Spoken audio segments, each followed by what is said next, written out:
Good morning, friends. We are over here in our orchard, and we're gonna just follow up last week's video on soil and loam and clay, and we're gonna just show you what we have here.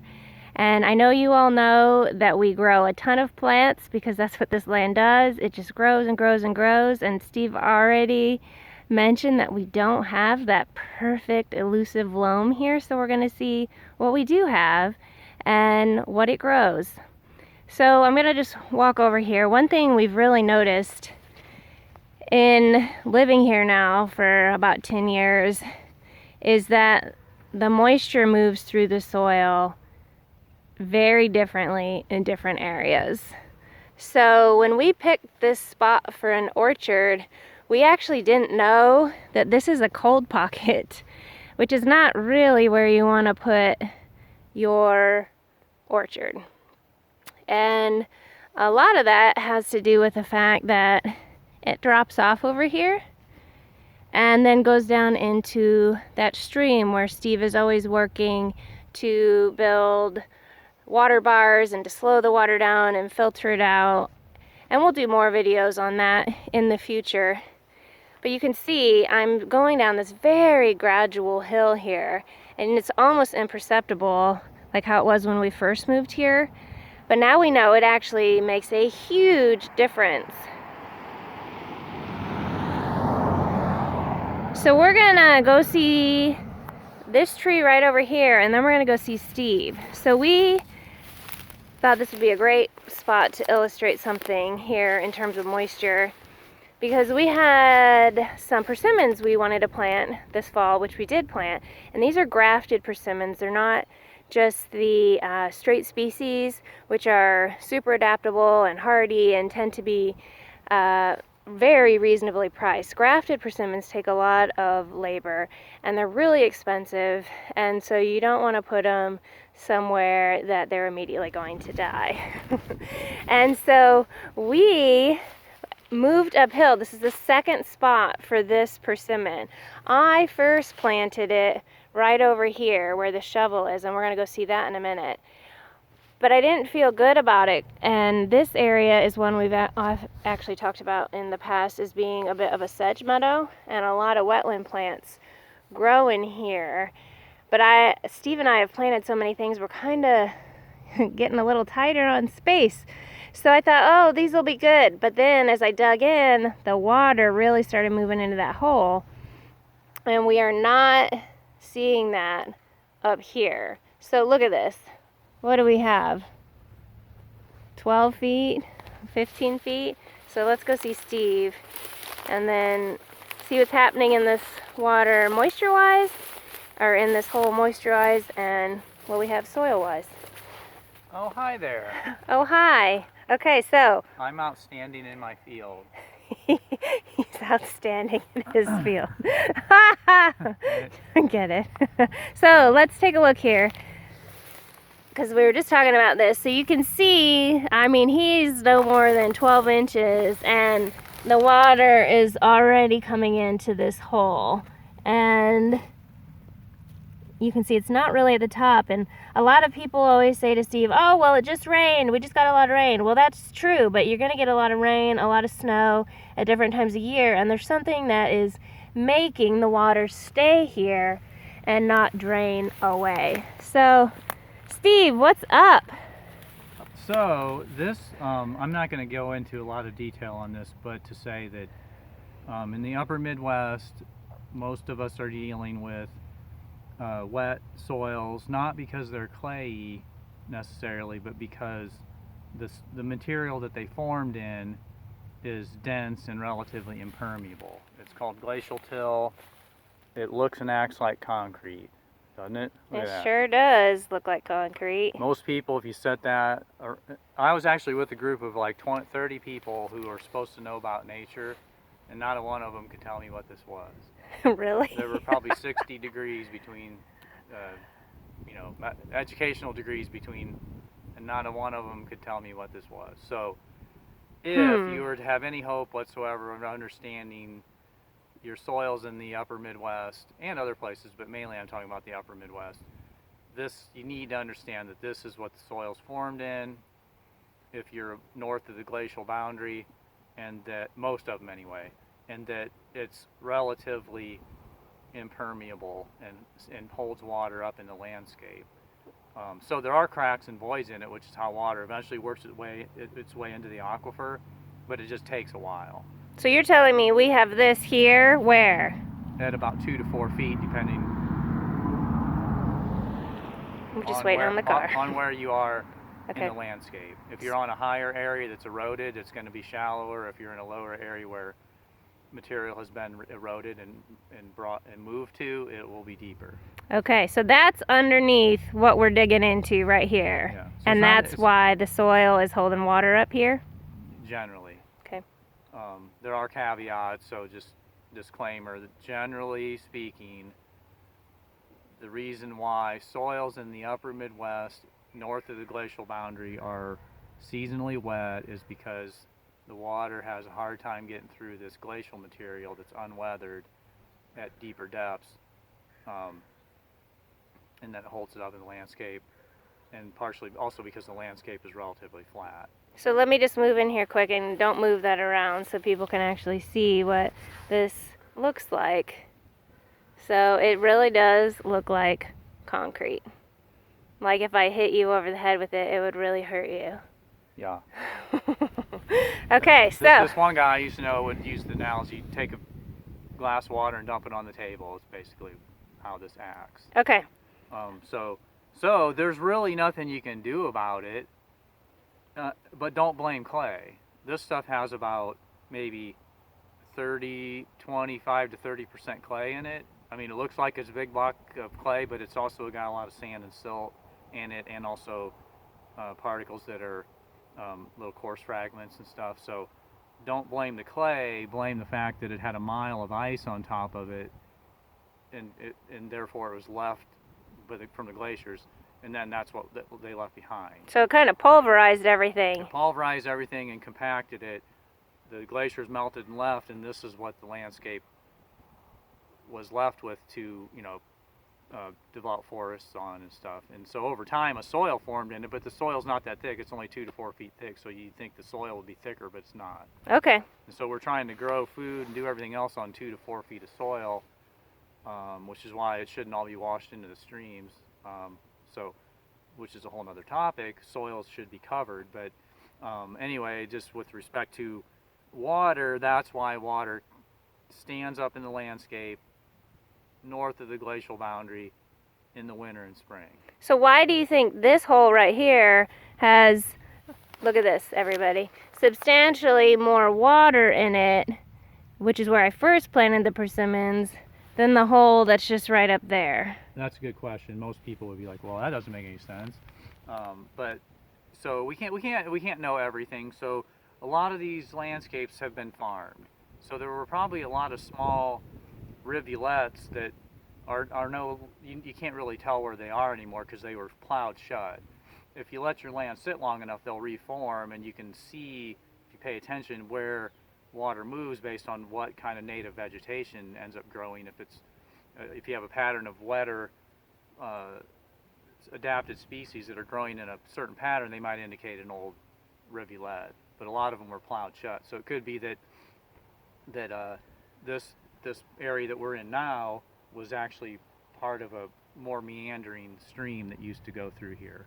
But we'll never know, which is why it's good to, you're really not going to learn anything about much of anything in nature unless you get outside and observe things. So for soils, get yourself a shovel, but before you dig a hole, if you're in doubt about underground utilities, call your local utility location service, and don't call me if you cut your fiber optic cable and don't have any TV. Okay, so he's actually done that before, so so he's speaking from experience. So everybody's, in a moment, Steve's going to tell us what we actually have soil-wise. So this was a lot about why the soils are wet, and that's one of the reasons why you really should spend a lot of time paying attention to your land if you can. So in the forest all around us are vernal pools, which makes sense with what Steve's talking about with glaciation. And I have another video I'll post on a different week about a seep area that is out in our old field. And everything right here by us is flowing west in different ways. So this is one of the ways that it probably, or it obviously moves through. And so, Steve, okay, minus the difference in water that we have here, what is our soil? I mean, most people, I don't know, most people define soils based on like how clay they think it is, or I mean, it's mapped a certain way by the agency that maps soils, but really, I don't know if all that matters. It's really just, so what you, at the most fundamental level, you have, everybody knows about topsoil. Okay. It's browner. Topsoil. I think most people know about subsoil. So you're telling me that subsoil right there that you're picking up is not 100% clay? No. And so hold these still. So you got topsoil, that's a rock. You've got topsoil, you've got subsoil, and then you've got the stuff that it formed in.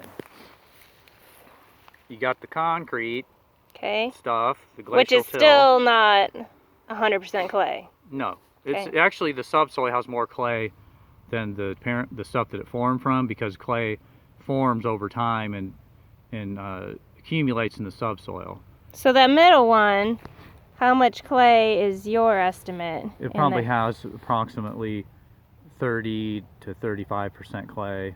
This stuff has 25 to 30% clay, the stuff that it formed from. And the topsoil has probably more like 25 to 28% clay. It's so probably more like the subsoil. Yeah. Okay. You get a clay bulge in the subs. Well, that's getting off in the weeds, but you tend to, the topsoil tends to have a little less clay.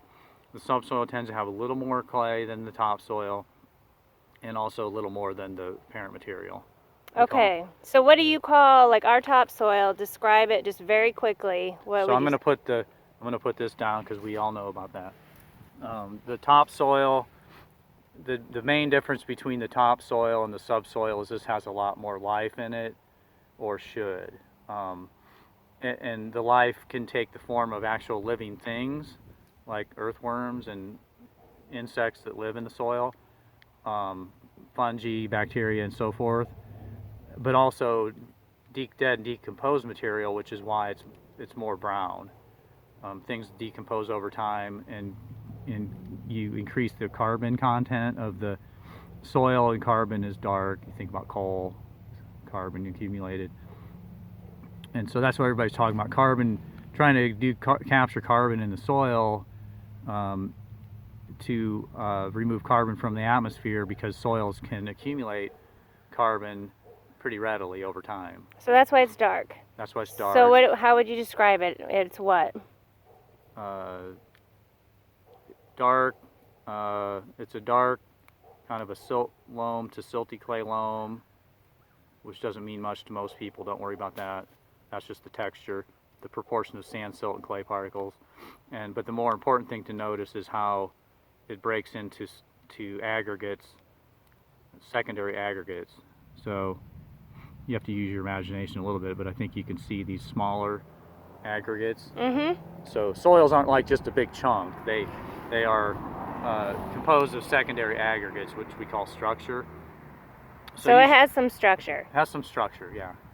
And so anyway, so basically the main difference between the topsoil and the subsoil is this has less clay, more life, better structure. Okay. Which means plants are going to grow better, water's going to move through it quicker, and other things that we could talk about all day long, but that's the main difference. And then the subsoil has got, even if it's in a sandy soil, it's going to have more clay than the topsoil, because the clay accumulates in the subsoil. And so this is a little heavier. You can see if you do a ribbon, you can make a longer ribbon. Right. And the longer the ribbon you can make, the more clay it's got, which doesn't seem very scientific, but if you are trained in how to do this, you can get pretty darn close. But look at it, sticking to my thumb. So that's still not 100% clay. Oh no, this is only probably like 35% clay. Okay, so 35% clay, and the balance would be a lot of silt, not much sand. Okay. So, Now, is this growing plants? oh yeah. So clay is everybody thinks clay is bad, but it's really clay. You don't really have as much clay actually as you think you do, and you actually want clay because it helps aggregate the soils into these structural units. Clay actually has a chemical ability to hold and release nutrients, and it also has the ability to hold and release water for plants. So don't clay is not your enemy. Your enemy is well, you shouldn't have any enemies, but the clay is something that if you have it, try to understand it and its pluses and its limitations, and then just work within the limitations. So then maybe this is growing the right plants in the right places. Exactly. You gotta look kind of what you're trying to do and then suit that use to the soil conditions that you have. You can do things to try to drain the soil, which is, it's fine, but it's really not gonna change things that much. You might increase your growing season for something for a week or two, but you're really not gonna make this water go away to much of a depth. So for us here, like this would be a spot where we wouldn't want to plant, say, white oak, but bur oak would be happy. Is that right? Yeah, so you'd want to look at the things that if you wanted to plant trees, for example, you would want to plant willows, cottonwoods, oaks that can withstand wet conditions, anything that can withstand wet conditions, but you wouldn't want to plant trees that you would tend to find on a very dry site. Which is why, since I have twice now planted cherries down here, I have killed them because these are not the conditions that these tart cherries want to grow in. Yes, so you can want things all you want, but it's like anything. Yeah. You can want to have an Easter basket every day, but it's not going to happen. So.